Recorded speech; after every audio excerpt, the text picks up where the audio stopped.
kids are getting out of school, going to be calling me any minute now, so let me get rid of this thing. Okay, we're on. Afternoon, this is Lieutenant Ed Forster with the assigned to the Middlesex District Attorney's Office. It is January 7th, 2011, approximately 3 p.m., and we're with Captain Joseph Hicks from the Framingham Police Department. Fire department. Framingham Fire Department, and Deputy Chief Kenneth Ferguson with the Framingham Police Department. And we're investigating the shooting incident, homicide investigation of Yuri Stamps that occurred at 26 Fountain Street on January 5th at approximately 12:30 in the morning at 26 Fountain Street. Captain, I understand that you were part of the team that night as acting in the capacity of a TEM. That's Can correct. you just explain that, is assigned to the SWAT team and your function that night there, please? Yes, I'm the Tactical Emergency Medical Support Unit Team Leader. Assigned to the Framingham Fire Department is my job, but we're a support unit for the Framingham SWAT team. Okay, As a team leader, okay. I work with the SWAT team.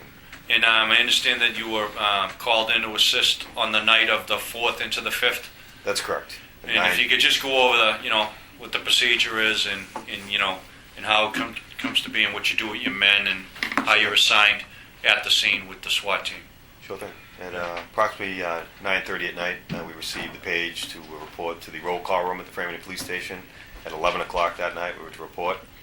So that's exactly what I did. Showed up at 11 o'clock with three of my other men. Okay, you could give us the names. EMT paramedic Dave K, who works for American Medical Response, part of the team. Yep. Firefighter EMT Intermediate Jeff Beckwith, who was assigned to the TEMS unit, and firefighter EMT Basic Nick Ferry, who was assigned to the Tactical Medical Unit. Okay, so you had 4 total? That's correct. Okay. Go ahead. And we received our briefing from the SWAT team leaders of what was going to happen and our role, what we're to do, and where to stage. And I gave my men their assignments. And why don't you give us the assignments that you guys had that night as far as your function?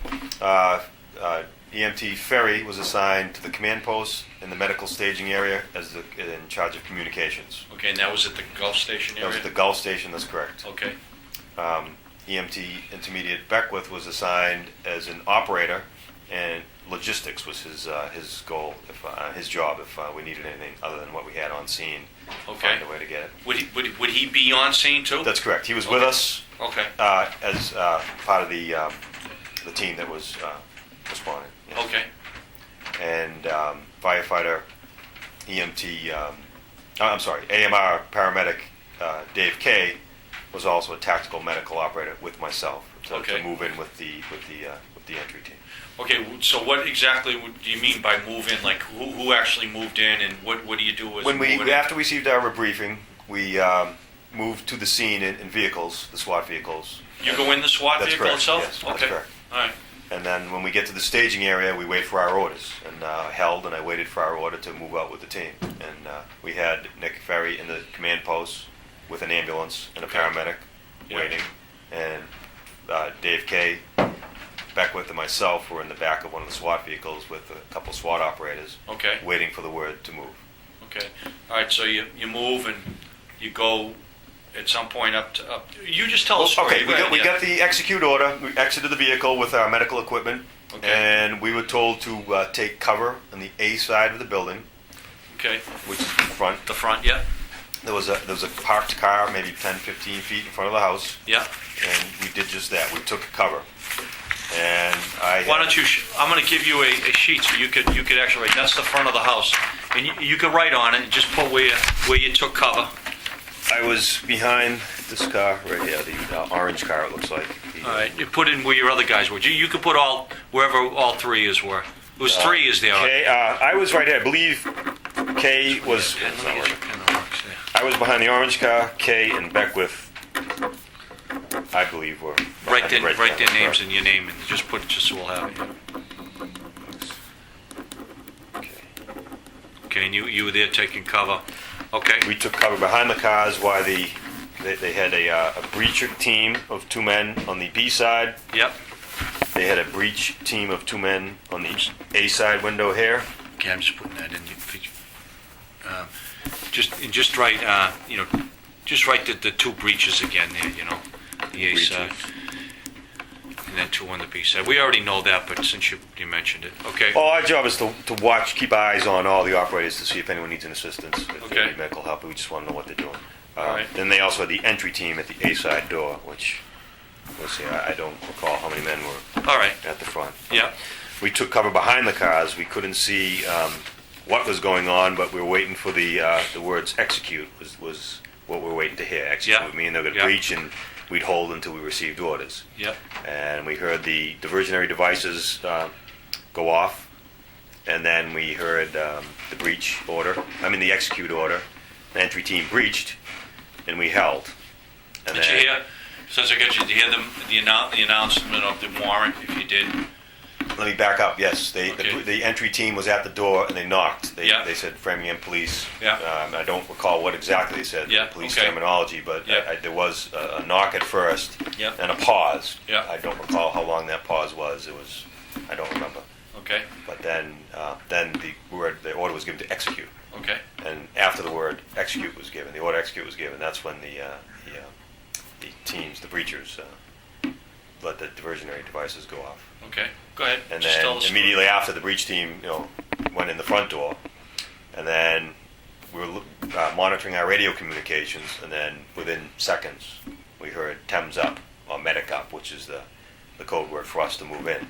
Okay. So myself, Kay, and Beckwith, the 3 that were staging behind the cars, immediately moved through the A side door, Yeah. down the hallway, and Lieutenant Downing, one of the SWAT operators, was in the kitchen, I believe it was, and directing us to the rear of the house. And we did just that. We moved to the rear house immediately, and we immediately saw our victim on the ground and laying face down. Would that rear of the house be fair to say it was like a room just past the kitchen, like a hallway That's right. area?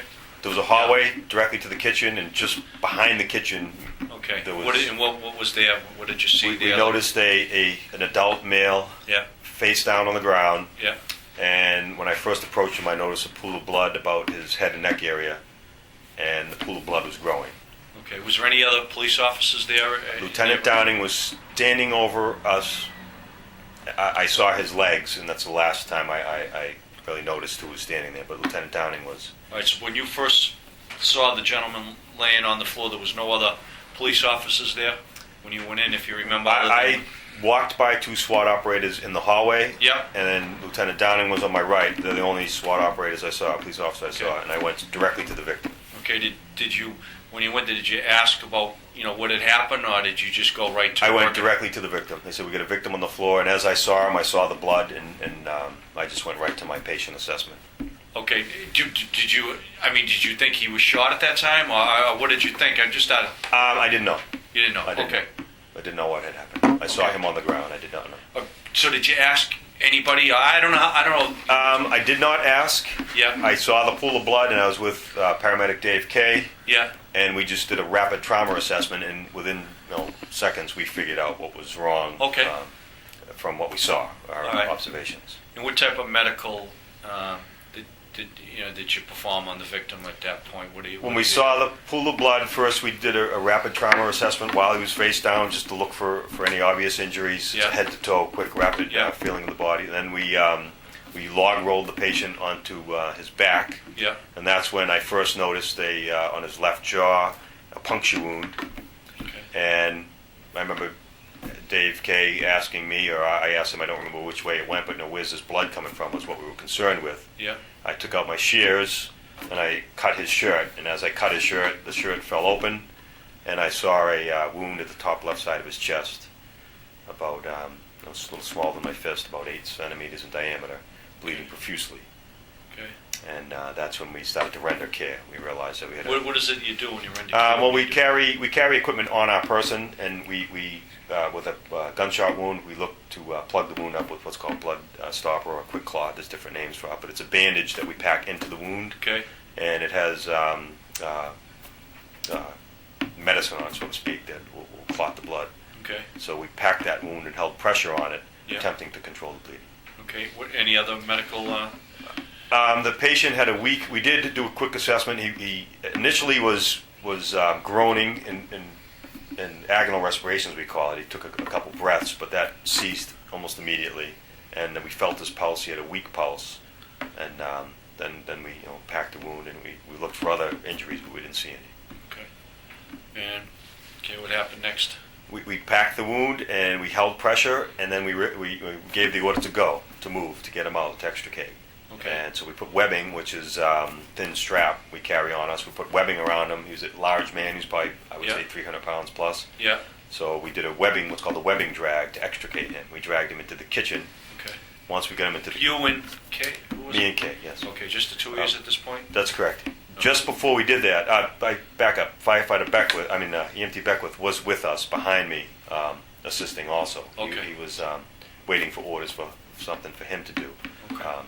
While we were assessing him, and while Dave Kay was filling the wound, I asked him to call for the ambulance and to get the ambulance moving up to the scene and to get a backboard ready to extricate this patient for immediate transport.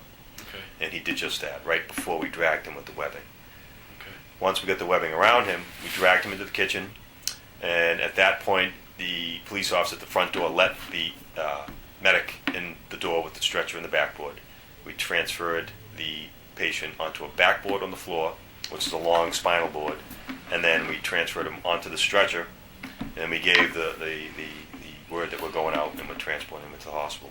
We immediately moved him into the ambulance, and we checked his wound again and put a breathing tube in his airway and gave a report to the hospital, and we drove away. Okay.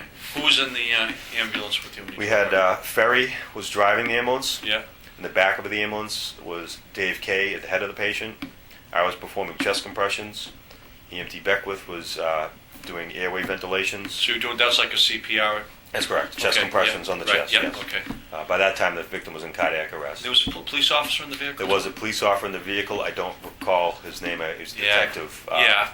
He was behind us, with us. Yeah. And yes, and then the AMR paramedic Tom Canning, who's a civilian not on the Thames team, he was staged he was in the staging area with the ambulance. Yeah. He was with the ambulance. He brought it to the scene. He was in the back with us also. I just have to ask, the victim never said anything the whole time you were with him at all? It was always basically unconscious? Initially, when I first reached him, he had movement in his arm. Yeah. And he groaned. Right. And that's all. That's it. That's okay. all. And within 10 to 15 seconds, there was no movement, there was no sound, there was no breathing. Did you have any conversations at all?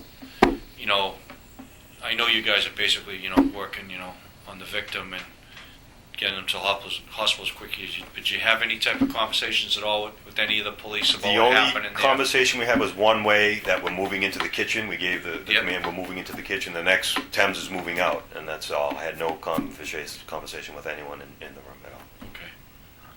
Other than Dave Kay and myself going back and forth with, where's the blood coming from? Questions about medical care.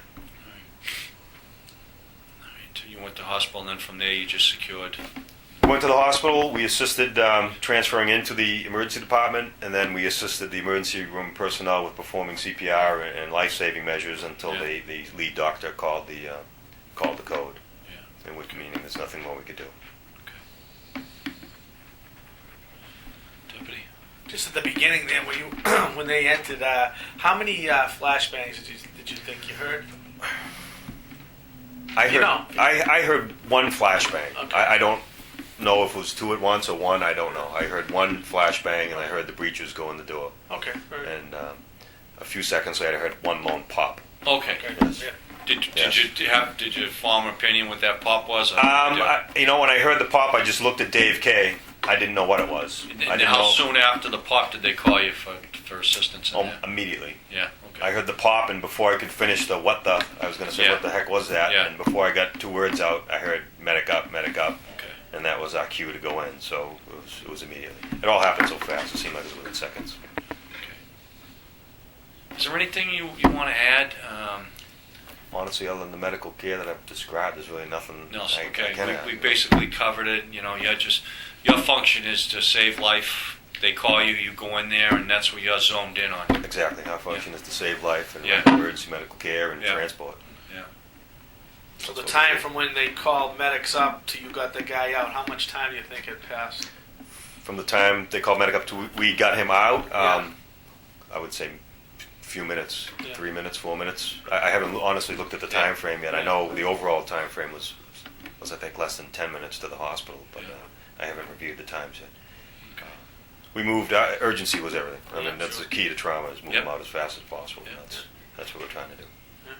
All right, Captain, I appreciate you coming down here. I'm going to go off tape. It's 10 past 3 in the afternoon.